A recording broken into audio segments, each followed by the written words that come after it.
साहब द्वारा दिया गया और भावी क्या योजनाएं हैं? उत्तर प्रदेश की श्रम कल्याण परिषद की प्रथम बैठक वाराणसी में संपन्न हो रही है 1950 के बाद आज। और उत्तर प्रदेश की पहली बारी मुख्यालय छोड़ करके लखनऊ और कानपुर को छोड़ करके हमने जिलों में बैठकों का दौर शुरू किया है। ये पहला अवसर हमें वाराणसी को प्राप्त हुआ है और आज हमारी 76वीं बोर्ड की बैठक संपन्न हुई है। इस बोर्ड की बैठक में हमने विभिन्न प्रकार के निर्णय लिए हैं। यूनिफाई नंबर श्रमिकों को दिया जाएगा, ये भी निर्णय हुआ है। 1 फरवरी से हमारी योजनाएं लागू होंगी, ये भी निर्णय हमने ये बताया है।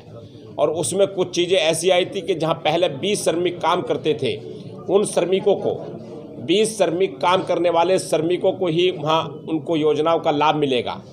अब ये भी निर्णय करने के लिए आदेश जारी हुआ है कि जहां 5 श्रमिक कारखाने में काम करेंगे उनको भी योजनाओं का लाभ मिलेगा। क्या कुछ नई योजनाएं अभी आप बता रहे थे, किस तरह की महादेवी वर्मा और इससे जुड़ी हुई 3 योजनाओं की बात हो रही थी, क्या कुछ है श्रमिकों के हित में? श्रमिकों के हित में 3 योजनाएं 1 फरवरी से क्रियान्वयन हो जाएंगी और उनके फार्म, उनके आवेदन शुरू हो जाएंगे।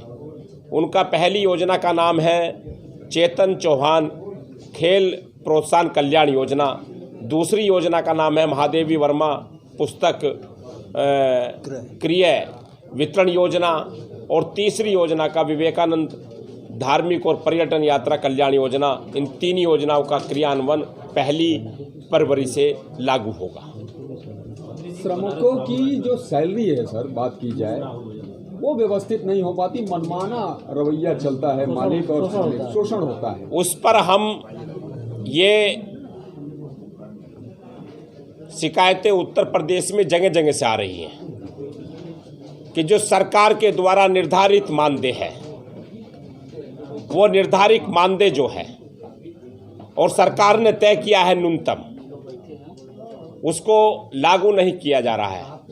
जहां से शिकायत प्राप्त हो रही है, हमारे अधिकारी त्वरित उसका निस्तारण कर रहे हैं। और ऐसी कोई शिकायत आपके साथ भी आती है, किसी को मिलती है, वो ऑनलाइन उसको हमें बता सकते हैं, दूरभाष से बता सकते हैं, व्हाट्सएप के माध्यम से बता सकते हैं। ये हमें इस बात को चर्चा कर सकते हैं।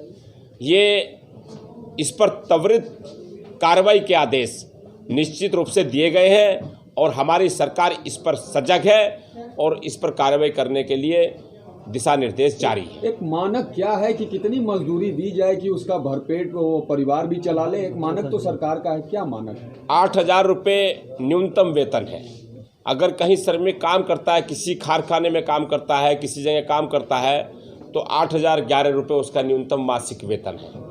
तो वो मासिक अगर वो उस प्रकार से, तो वो पूरा उसका सब ES, EFI सब चीज़ कटेंगे उसकी। प्रवासी लौट के आए थे, प्रवासियों जो कर्मचारी जो जिसको मजदूर बोलते हैं, उनके लिए क्या कुछ सरकार सोच रही है? सोचा भी था तो कहां तक पहुंची सरकार? असंगठित क्षेत्र की योजनाएं हैं, वो असंगठित क्षेत्र के श्रमिकों का है और उसमें सरकार ने एक बड़ा काम किया। मैं योगी आदित्यनाथ जी को बधाई दूंगा इस बात की कि उन्होंने अभी प्रत्येक श्रमिक परिवार के जो उस श्रेणी में आते हैं, मानक में आते हैं, उनको हमने बच्चों के पढ़ने के लिए 10वीं और 10th क्लास के किसी भी धर्म और समाज से है, उसको हम एक साइकिल देंगे, उसको स्कूल आने जाने में परेशानी ना।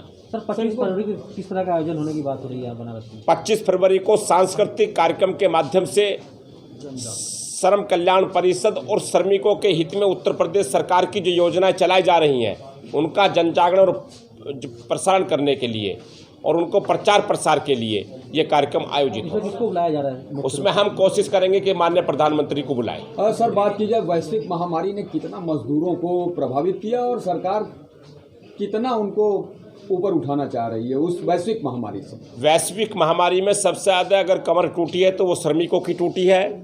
लेकिन मैं प्रधानमंत्री और उत्तर प्रदेश के मुख्यमंत्री श्री नरेंद्र मोदी जी और श्री योगी आदित्यनाथ जी को, दोनों को बधाई दूंगा।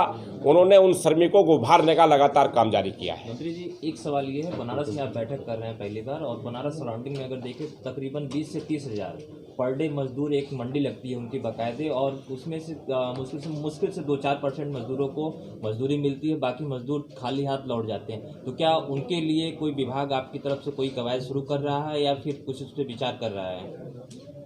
उसके लिए हमने विचार ये किया है कि हम 25 फरवरी को इस पर जारी करेंगे और एक शिविर लगाने का भी काम करेंगे, ताकि उनके उस लेबर चौराहे पर पंजीयन हो जाए और उनको भी योजनाओं का सरकार जो देती है उसका लाभ मिल जाए। बाल मजदूरी को लेकर किस तरह गंभीर है सरकार? सप्ताह पखवाड़ा चलाया जाएगा और जहां बाल श्रमिक जिस कारखाने में अन्य जगह जो उनको जुर्माना लगाया जाएगा।